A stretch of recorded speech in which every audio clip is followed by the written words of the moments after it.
Hello दोस्तों, स्वागत आपका सीएल मैथ्स क्लब @ के यूट्यूब चैनल पर। और आज की क्लास में जो है हम एपी जीपी और एचपी के हम जो पद जो है वो किस तरह से मानेंगे। आपने इस तरह के क्वेश्चन जो देखे होंगे कि क्या कि लगातार 4 संख्याएं समांतर श्रेणी में है तो बताइए n पदों का योग 5 संख्या। इस तरह से जो हम पद जो है किस तरह से डिफाइन करेंगे आज की क्लास में हम ये सीखेंगे। साथ ही एग्जाम में पूछे जा चुके एग्जाम रिलेटेड 6 से 7 क्वेश्चनों को भी जो हम सोल्व करेंगे। अब देखिए हमारी एपी जो होती है हमारी अर्थमेटिक प्रोग्रेशन, जैसे आप देखेंगे कि जैसे 2 4 6 8 इस तरह से जो है हमारी एपी होती है। जीपी की मैं बात करूं तो 2 4 8 16 32 इस तरह से जो हमारी जीपी होती है। अब देखना एपी जो है, एपी की यदि हमें 3 पद मानने हो तो हम इस तरह मानेंगे कि उनका बीच का जो स्वारो अंतर यानी कि कॉमन डिफरेंस जो है वो समान बना रहे। देखिएगा तो पहला पद मैं लेता हूँ a माइनस का d, दूसरा पद a, तीसरा पद मैं लूंगा a प्लस का d। यानी आपसे क्वेश्चन में कहा जाए कि एपी के 3 पदों का योग ये है, समांतर श्रेणी में है। तो आप देखना पहले पद को a माइनस डी प्लस ये d प्लस a प्लस का d, यानी अब देखिएगा इनके बीच का कॉमन डिफरेंस जो समान होना चाहिए। प्लस जब इन तीनों पदों को जब हम जोड़ेंगे इनकी a minus D plus a plus D, तो वो हमारी केवल और केवल a की टर्म में ही आना चाहिए। तो आप देखेंगे a प्लस a 3a हमारा बचेगा और d से d जो बच्चों है कैंसिल हो जाएगा। यदि आप एपी में जो है टोटल हम 5 पद मानेंगे, यदि हमें 5 पद मानना है तो हम क्या करेंगे, 3 है इसी तरह से हम 5 यानी कि यह भी विषम संख्या में ही हमें पद को मानना है। तो हम काम करेंगे a माइनस डी से जो है हम एक स्टेप जो और पीछे जाएंगे यानी कि a माइनस का 2d, दूसरा पद मानेंगे हम a माइनस का d, a प्लस का d और a प्लस का 2d। अब आप देखेंगे यदि आप इन सभी 5 पदों को जोड़ देते हैं तो हमारा क्या 5a बन जाएगा। और देखना 2d से 2d कैंसिल होगा, d से d कैंसिल होगा, यानी कि हमारा कॉमन डिफरेंस भी देखना बच्चों यहाँ समान बन गया और एक के टर्म में जो हमारा निकल के आएगा। क्योंकि क्वेश्चन में यही बोला जाएगा कि 4 पद समांतर श्रेणी में है और उनका योग ये है, तो 5a बराबर जैसे 100 दे देगा। तो इस तरह से हम यहाँ से a का मान जो निकालेंगे। अब यदि ये तो रही बात विषम संख्याओं में मानने की, यदि यहाँ पे 7 पूछ ले तो एक टर्म हम और पीछे जाएंगे, लेकिन या तो 3 पदों से पूछता है या फिर 4 पद दे के पूछता है। तो देखिए 4 सम है, तो सम में हम किस तरह से मानेंगे, देखना बीच वाले 2 पद जो है हमें a माइनस का d और a प्लस का d लेना होगा, a प्लस का d a माइनस d। इससे आगे जाएंगे तो a प्लस का 3d और इससे पीछे आएंगे तो a माइनस का 3d।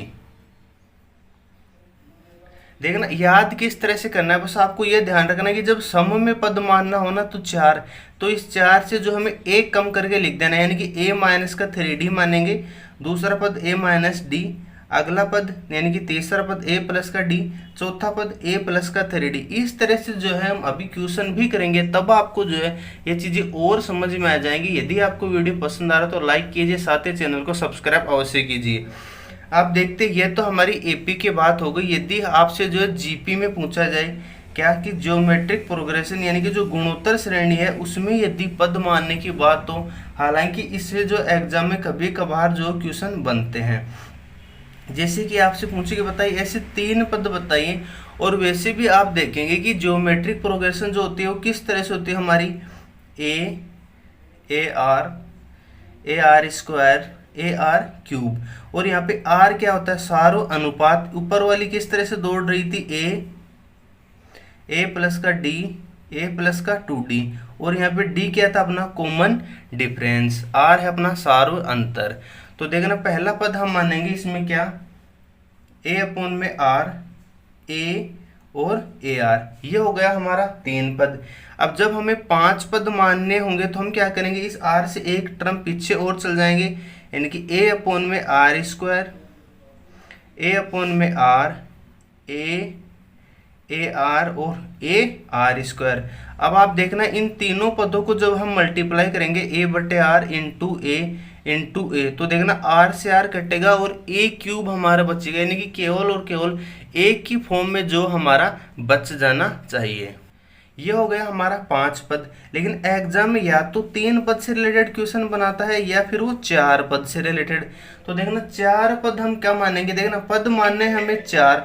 जैसे मैंने आपको बताया था यहाँ पे पद मानना है तो a-3d कीजिए। अब यहाँ पे a-3r तो नहीं कर सकेंगे, तो वो r क्या आएगा, नीचे आएगा, तो r की पावर कितनी होगी, आप कहेंगे सर 3, r की पावर 3 ले लीजिए। फिर यहाँ पे 3 था, फिर 1 2 कम किया था, तो यहाँ पे क्या हो जाएगा a/r AR और AR क्यूब। ठीक बात है, R क्यूब से R क्यूब कटेगा, R से R कटेगा जब हम सभी पदों को मल्टीप्लाई करेंगे। और A4 बराबर हमें दे रखा हुआ है कि 4 पदों का गुणनफल जो है यह है, तो वहाँ से A निकालना आसान रहेगा। चीज़ें हम उम्मीद करता हूँ आपको समझ में आई होगी, यानी कि 4 पद दे रखा हो AP में, तो हम a-3d a-d a+d a+3d मानेंगे। 4 पद दे रखा हो जीपी में, तो a/r क्यूब a/r AR और AR क्यूब। अब चलिए हम क्वेश्चनों की तरफ आगे बढ़ते हैं।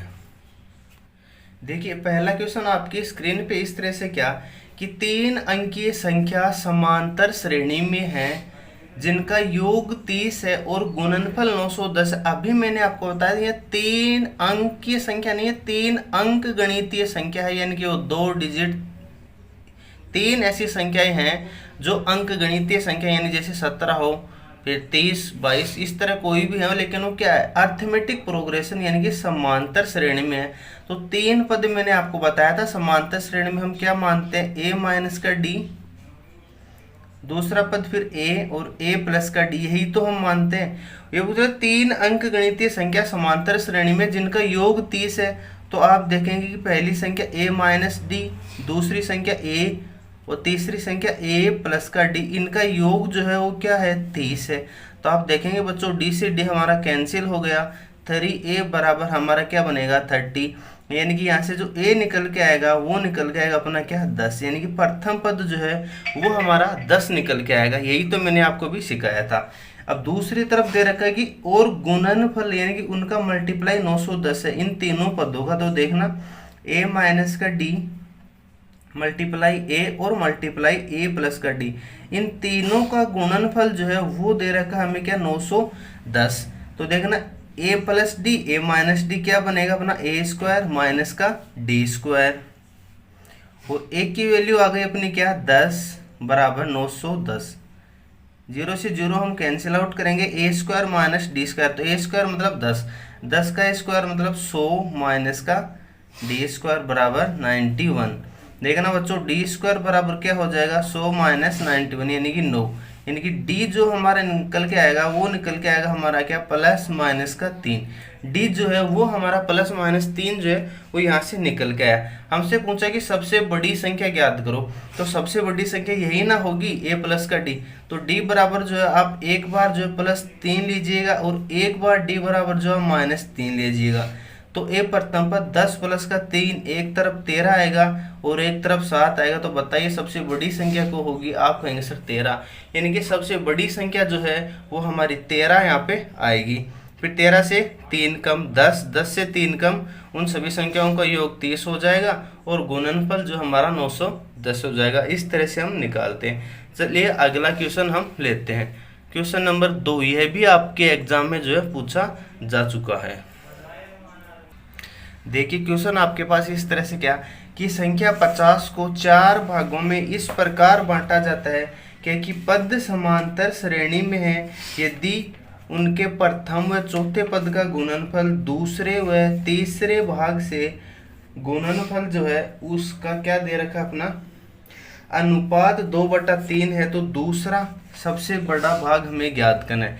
देखिए हमारी जो संख्याएं हैं वो किस में है, समांतर श्रेणी में। टोटल कुल 4 भाग है। तो अभी मैंने आपको बताया था कि यदि संख्या 4 हो और समांतर श्रेणी में तो 4 से 1 कम करेंगे, तो आप कहेंगे सर a-3d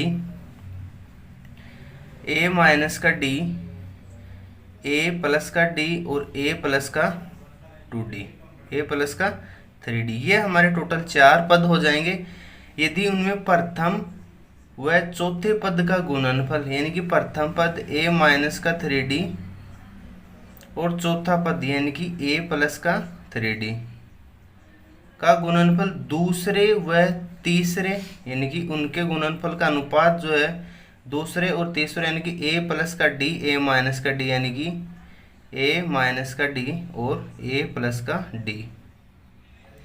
गुणनफल का अनुपात जो है वो 2/3 दे रखा है, तो दूसरा सबसे बड़ा भाग, तो सबसे बड़ा भाग तो a प्लस 3d है, दूसरा सबसे बड़ा भाग जो है वो हमारा a प्लस का d है। इसी का मान हमें बताना है।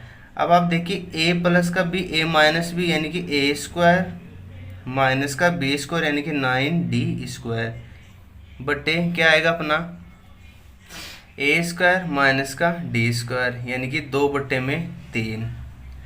अब क्वेश्चन में क्या दे रखा है, तो दूसरा सबसे बड़ा भाग संख्या 50 को 4 भागों में बांटा गया, यानी इन सभी का योग a minus 3d a minus d a plus d a plus 2d, इन सभी का हम योग करेंगे तो आप देखें ना बच्चों d से d हमारे सभी कटेंगे, टोटल 4 हैं, तो 4a बराबर उनका योग हमें 50 दे रखा है, तो हमारा क्या बन जाएगा यहाँ से a बराबर क्या बनेगा अपना 25/2।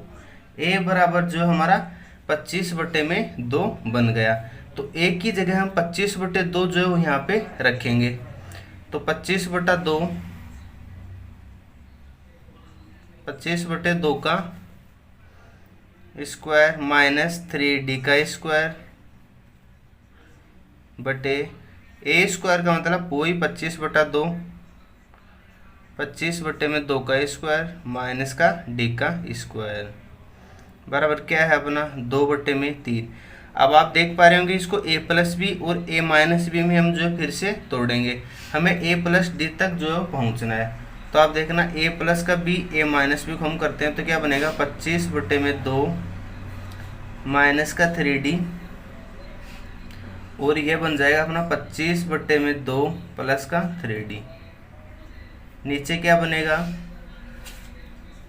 25/2 माइनस का d और 25/2 प्लस का d बराबर क्या है अपना 2/3। ठीक है, अब आप देखेंगे दो नीचे लघुत्तम लेंगे तो ऊपर क्या बनेगा अपना 25 माइनस का 6d, यहाँ से दो लघुत्तम लेंगे तो क्या बनेगा 25 प्लस का 6d, नीचे क्या बनेगा 25 माइनस का 2d और 25 प्लस का 2d बराबर क्या हो गया अपना 2 से 2 अपना कट ही जाएगा, एलसीएम जो हमने लिया।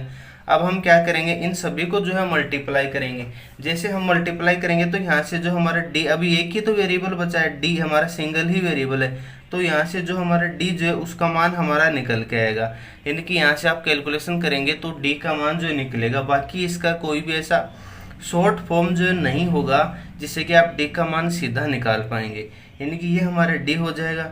और अनुपात जो है 2:3 दे रखा है, यानी कि हमें a का मान 25/2 रखा है, हमें a प्लस d का चाहिए, तो a की वैल्यू तो हम जो है 25/2 रखेंगे, प्लस d की वैल्यू जो है आप यहाँ से निकालेंगे, तो a प्लस का d जो है वो हमारा 15 निकल के आएगा। इसकी कैलकुलेशन जो आप आगे कर लेना, कुछ नहीं करना है, बस ये हो जाएगा 625 माइनस 36d स्क्वायर, ये हो जाएगा 625 माइनस 4d स्क्वायर, तो 600 जो 25 होगा उसको 3 से गुणा करेंगे, यानी कि उनको वज्र मल्टीप्लाई करेंगे, थोड़ा सा टाइम लगेगा, आप इसको करके देखना। चलिए अगले क्वेश्चन की तरफ हम आगे बढ़ते हैं।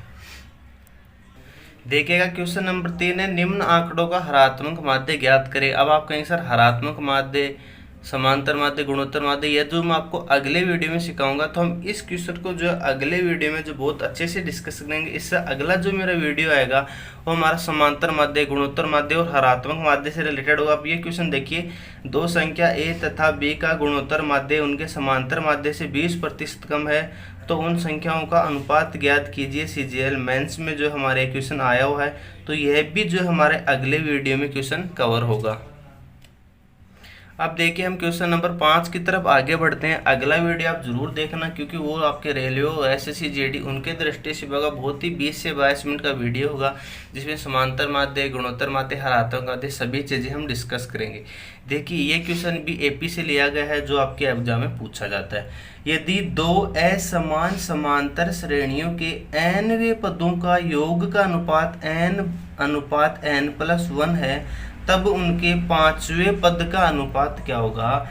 यानी कि यहाँ पे दे रखा है कि दो असमान समांतर श्रेणी, तो हम काम करते हैं एक श्रेणी को हम ए प्लस का डी, ए प्लस का 2d, ए प्लस का 3d, इस तरह से जो हम एक समांतर श्रेणी हम मान लेते हैं। यानी कि असमान समांतर श्रेणियां हमारी दी गई हैं।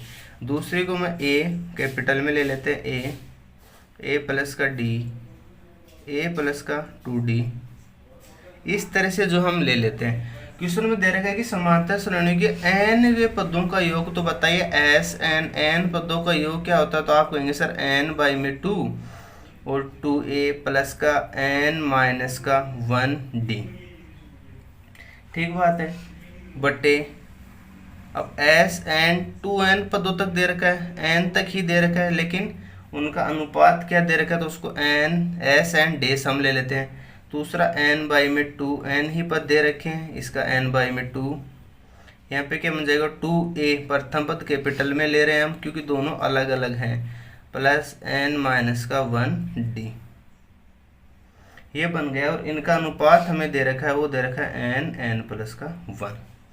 देखिए n बाई 2 से n बाई 2 हमारा कटेगा। क्वेश्चन में हमसे पूछा है तब उनके पांचवें पद का अनुपात, तो t5 और t5 डेस हमसे पूछा है, तो पांचवा पद होगा क्या ऊपर वाले का, तो आप कहेंगे सर a प्लस का 4d, नीचे वाले का आप कहेंगे सर कैपिटल A प्लस का 4 कैपिटल D, ये होगा। यानी कि हमें a प्लस का 4d बट्टे में a प्लस का 4d, यानी कि टोटल 4 वेरिएबल का मान हमें निकालना पड़ेगा। अब आप देखिए इससे हम 2 कॉमन लेंगे तो क्या बनेगा अपना, देखिएगा इस वाले से हम दो जो अब कॉमन लेंगे तो क्या बनेगा a प्लस n माइनस का 1 बट्टे में 2 और d, नीचे भी आप 2 कॉमन लेंगे तो क्या बनेगा अपना capital A plus n minus का 1d, ये बन जाएगा अपना, ठीक बात है, बराबर है हमें n बट्टे में n प्लस का 1 दे रखा है, तो 2 से 2 हमारा कटेगा। अब देखिए अब हम क्या करेंगे, अब हम इनकी तुलना करके देखेंगे, यानी कि जो a प्लस का 4d है और a प्लस का 4d है, इसकी तुलना जो हम करेंगे। आप देखा ना, यदि आप यहाँ सोल्व करना चाहेंगे तो बच्चों a का मान, d का मान, कैपिटल A कैपिटल D, यानी यहाँ पर 5 वेरिएबल है, समीकरण 1 है, वेरिएबल 5 है, तो यहाँ से इनका मान निकालना पॉसिबल नहीं है। तो अब हम जो है इसकी तुलना करेंगे। देखिएगा हम a प्लस का 4d है इस और a प्लस का 4d है, तो हम इसकी तुलना कर देंगे। देख ऊपर वाले की तुलना हम ऊपर वाले से करेंगे, नीचे वाले की तुलना हम नीचे वाले से करेंगे।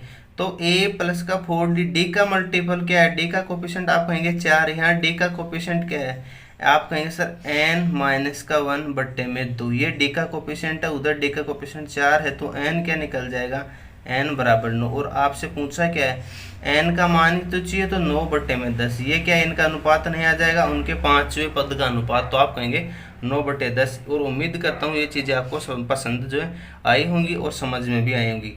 देखिएगा जब हमसे पांचवा पद का अनुपात पूछा तो a प्लस का 4d, अब यहाँ से जो आप देखेंगे तो वो नहीं निकाला जा सकता, तो हमें जो भी पद पूछे a प्लस का 4d इसकी तुलना हम कर देंगे, तभी तो हमने 2 बाहर कॉमन लिया, a प्लस का n माइनस 1 बटे 2d। देखिए d का कोफिशिएंट n माइनस का 1 बटे 2 है, यहाँ d का कोफिशिएंट 4 है, तो इसको हम 4 के बराबर कर देंगे।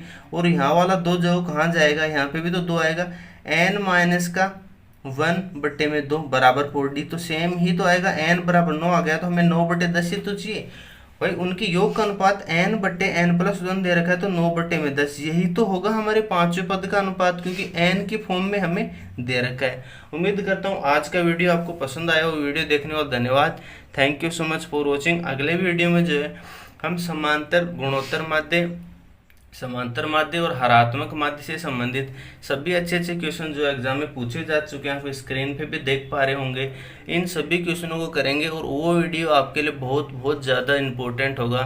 Thank you so much for watching.